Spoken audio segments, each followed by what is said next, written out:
Hello மக்களே! நான் உங்க திவ்யா பாரதி. எனக்கு ரீசென்ட்டா தோட்டக்கலை மேல இன்ட்ரெஸ்ட்டு. சரி, நம்ம தோட்டம் அமைக்கணும். ஏற்கனவே எங்க வீட்ல நெறைய மரங்கள் இருக்கு. பட் நானே நானே எதையாச்சும் விளைவிச்சே காட்டணும் அப்டின்ட்டு ஒரு இது. சரி, ஃபஸ்ட்டு என்ன பண்ணலாம் அப்டின்ட்டு மைக்ரோ கிரீன் ஏதாவது ட்ரை பண்ணலாம் அப்டின்ட்டு ம் கீரைகள். ஆ இந்த முளைப்பயிறு இருக்குல்ல, அந்த மாரி குட்டி குட்டி கீரைகள்.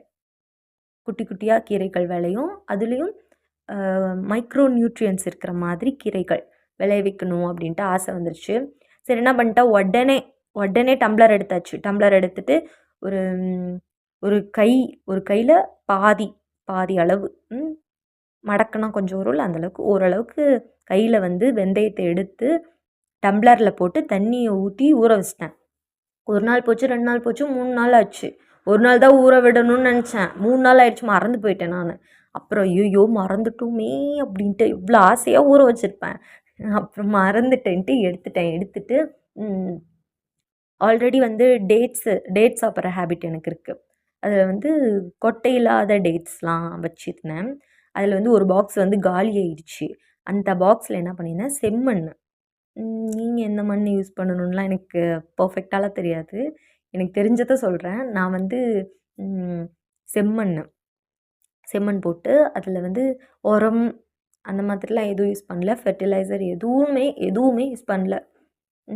டைரெக்டாக மண், அதுக்கு மேலே அதான் 3 நாளாக ஊற வச்சுருந்தேனே, அந்த தண்ணியோடையே ஊற்றிட்டேன். தண்ணியோட அந்த வெந்தயத்தையும் அப்படியே ஊற்றிட்டேன்.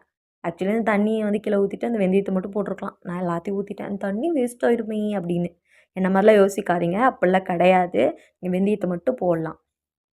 கொஞ்சம் ஸ்ப்ரெட் பண்ணுற மாதிரி, பரப்பி விடுற மாதிரி நல்லா போட்டுட்டு ஒரு 2 நாள் ஆச்சு.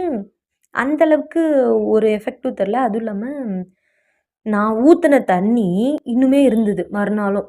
என்னடா மண் உரியவே இல்லையா, நம்ம அவ்வளோ தண்ணியாக ஊற்றணும். அப்புறம்தான் மூளை வேலை செஞ்சது. அடியில் ஓட்டை போட மறந்துட்டேன், இந்த டப்பாக்கடியில். ஐயையோ, டப்பாக்கடியில் ஓட்டை போட மறந்துட்டோமே அப்படின்ட்டு. இந்த டேட்ஸ் டப்பா மூடி போடுற மாதிரி தான். ஃபஸ்ட்டு ஒரு 2-3 நாள் 2 நாளாவது மூடி போட்டே வைக்கலான்னு தான், அந்த வெயில் படாமல் பார்த்துக்கணுன்னு நினச்சேன். ஆனால் அடியில் ஓட்டை போட மறந்துட்டேன். ஓட்டை போட்டால் தானே தேவையில்லாத தண்ணியெலாம் கீழே போகும். ஓட்டை போடாமல் இருந்தால் அதுக்கப்புறம் ஓட்டை போட்டு அதுக்கப்புறம் விளைஞ்சி அதெல்லாம் கொஞ்சம் நாளில் இதாகிட்டு விளைஞ்சிருச்சு. இப்போது அதோட அவுட்புட் தான் நீங்கள் பார்த்துட்ருக்கீங்க. வெந்தயக்கீரை ரொம்ப ரொம்ப நல்லது. கேர்ள்ஸ்க்கு ரொம்ப ரொம்ப நல்லது. நீங்களும் இதே மாதிரி பிளான்டேஷன் பண்ணுங்கள். டாட்டா, பாய் பாய்.